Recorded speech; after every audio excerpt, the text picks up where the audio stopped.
Okay, today we're going to learn how to not overarch your back when you're bending and doing butt up the wall. Let's get this back to be strong and relaxed at the same time. Yeah, baby. I'm Lisa Ann McCall, physical therapist and lover of posture. Today we're going to talk about not overarching when you bend. It's a real common problem people have.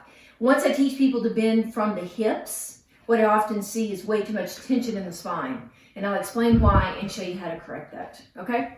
So here's what I'm going to do today. I'm just going to give you some details of what often happens to people when they bend and they're hinging from the hips like I've taught them to. They put their hands on their spine, fingers like this, and they got their legs out. And what's already starting to happen, if you can tell, is I'm overarching. People raise their chest up usually. Some people raise their butt up depending on if they have lordosis. But most common is people are tight here, and when they put their hands on their spine, boom, their chest goes up. So we're going to change this a little bit. I also want you to see that many people in the world really know how to bend from the hips and live this way, but they don't overarch. What happens is their back isn't like this, overarching when they bend. It is actually broad, very broad and even up and down. So it's very even. The front and the back are even. This isn't up, this isn't slumped. It's like a cylinder. It's beautiful. Okay, why do we overarch?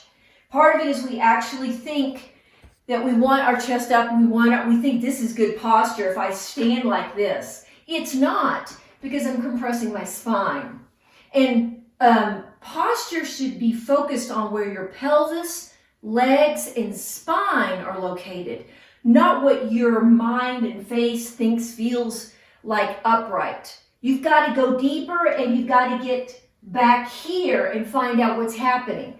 So if my back is broad and it is not overarched, I'm sort of even in the front and back. Not this, not that, okay?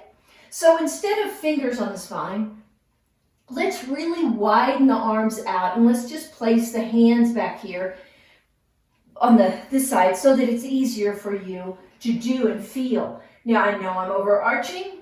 I know I'm underarching. I know what's happening. I can feel. Okay, so I put my feet apart, toes out, thighs turn out. And then when I start to go over, instead of thinking about my rear end, I can think about my crotch and my thighs going back. And I have my weight in my heels, all except for enough to keep my toe down, big toe down. And that just guides me back. It's happening from here, right? So this doesn't need to be disturbed. I don't need to be doing that, okay? So you can also put your hands down here a little bit, but feel, oh, I'm overarching. I'm not overarching. Then also look down. If you look up, which most people do, it tends to create that overarching. So I just say, look down. And then when I get down here, I'm here. Here comes the more challenging part, is getting up. What do people do? Most common thing, they right themselves from their head and neck. So you can do this, but you're going to really fatigue. You're not going to have a relaxed, strong back. You're going to have a strong back, but not relaxed, which is typical in everything I see today in the personal training world and a lot of the fitness world is this tension with strength. That's not what you're looking for. So let's do this. Let's go over. Let's drop our head and let's just imagine right here at the base of the spine that's the top of my head. So if there's a strain coming out of that, I'm much less likely to overarch in here. And I just come up really clean. Real clean. Just real straight. I'm really in my heels. So by doing that, you can correct a lot of other problems in the neck and the shoulder and the low back. So let's just bend and be strong and relaxed. Yeah, baby. Don't forget, share, and we'll share. Just remember to share.